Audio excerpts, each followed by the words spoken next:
petualangan dengan seorang penulis muda yang cantik dan berbakat dan sudah menulis sejak 8 tahun dan sudah memiliki lebih dari 50 buku di KKPK kecil-kecil punya karya. Berikut profilnya. Vaiana Ailisya Daviani adalah seorang penulis muda dan inspiratif yang dikenal karena produktivitasnya dalam menulis buku sejak usia dini.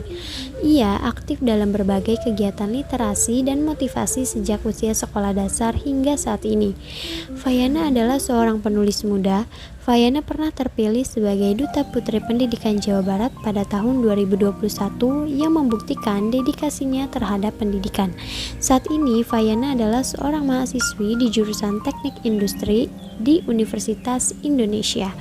Vaiana merupakan CEO founder Self Grow Indonesia dan mahasiswa berprestasi FTUI pada tahun 2024.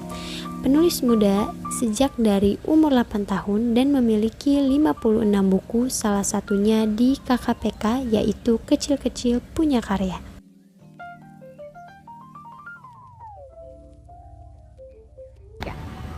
Halo, hari ini kita akan ngobrol-ngobrol bersama Kak Vaiana, seorang penulis muda dari umur 8 tahun yang berbakat, cantik dan juga pastinya. Sekarang boleh Kak Vaiana perkenalkan diri terlebih dahulu. Halo semuanya, aku Vaiana Daviani, biasa dipanggil Vaiana. Oke, mungkin pertanyaan pertama, Kak Vaiana boleh ceritakan sedikit tentang latar belakang dari novel Jejak Rahasia Sahabat itu? Oke, jadi Jejak Rahasia Sahabat ini salah satu novel yang paling bestseller dari 56 buku yang aku terbitin. Dia udah sekitar 5.000 atau 7.000 eksemplar yang diterbitkan, kayak sekitar 7 kali. Dan satu kali cetaknya itu kayak 5.000 eksemplar.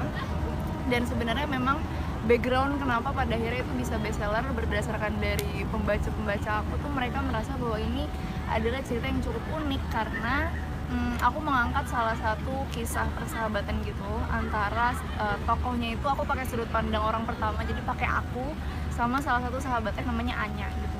Jadi kayak gimana Anya ini suatu saat dia ke Sydney, Australia, terus habis itu dia ngeliat temennya yang padahal katanya udah meninggal gitu. Jadi hal-hal atau misteri-misteri seperti itu yang pada akhirnya aku selipkan di dalam Jejak Rahasia Sahabat. Berarti itu salah satu tema utama dari novel Jejak Rahasia Sahabat. Betul, jadi misteri persahabatan gitu sih. Terus gimana cara kakak membangun karakter-karakter utama yang ada di novel? Sebenarnya ini cukup menarik karena aku kayaknya ini baru kayak buku kesekian yang aku bikin dengan ada unsur misterinya, karena emang rata-rata ya memang ada misterinya sebenarnya, tapi nggak kayak yang agak-agak sedikit horor-horor gitu ya. Kalau ini tuh ada hint-hint horornya dikit. Dan sebenarnya salah satunya adalah dengan aku memperbanyak referensi buat lebih nonton film sama baca bukunya sih gitu. Itu sih paling sebenarnya, jadi sharing-sharing juga, kayak minta proofread juga sama beberapa teman-teman aku yang emang penulis buku misteri. Kalau alur utama dari novel ini tuh yang menarik, yang paling menarik dari Kak Vaiana sendiri itu apa?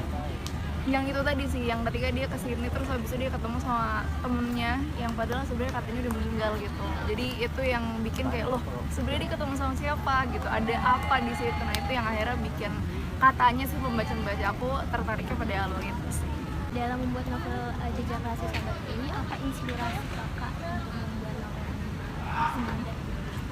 Sebenarnya apa ya, waktu itu kayaknya emang ngerasa kalau tema persahabatan pada saat itu tuh emang lagi hype gitu, jadi emang lagi cukup jadi tren. Dan aku ngerasa apa nih kira-kira dari tema persahabatan ini ada nggak sesuatu yang kayaknya bisa unik untuk aku selipin. Makanya akhirnya aku coba untuk nyari unsur-unsur misteri gitu. Jadi nggak, pada akhirnya itu terinspirasi dari karena aku menyadari kayaknya ini persahabatan nih lagi cukup rame, jadi aku nyari yang kayak berbedanya gitu. Jadi akhirnya aku nemu kayaknya oh yaudah dia selipin misteri aja gitu. Terakhir ya Kak, apa tantangan terbesar kakak dalam membuat novel Jejak Rahasia Sahabat ini? Tantangannya pasti itu tadi sih, sampai pada akhirnya aku bisa ngambil tema misteri itu dan solving the problem yang ada di dalam cerita itu juga. Karena kan kalau misalnya konfliknya udah udah cukup kuat, kayak misalnya dia ketemu sama sahabatnya padahal sahabatnya udah meninggal gitu, terus habis itu ternyata turns out pas solusinya ternyata biasa aja, jadi kayak pembaca kan nggak terpuaskan gitu ya. Jadi gimana caranya biar bisa ngeliat dari sudut pandang pembaca juga, biar mereka tuh bisa puas sama oh iya ternyata kayak gini solusinya, oh ternyata kayak gini endingnya, kayak gitu sih. Jadi terakhir lagi nih, harapan kakak kepada pembaca gitu untuk memulai menulis mungkin dari umur yang masih mungkin belum ada pengalaman gitu. Oke, pengalaman tuh bisa didapatkan ketika kita sudah memulai sih. Jadi jangan pernah nunggu sempurna buat mulai, tapi mulai aja dulu buat bisa jadi sempurna, terutama pada saat menulis. Oke, terima kasih Kak Mariana. Sama-sama. Nah, itu dia video podcast hari ini. Semoga bisa menjadi inspirasi bagi teman-teman yang menonton podcast hari ini. Kurang lebihnya mohon maaf. Wassalamualaikum warahmatullahi wabarakatuh.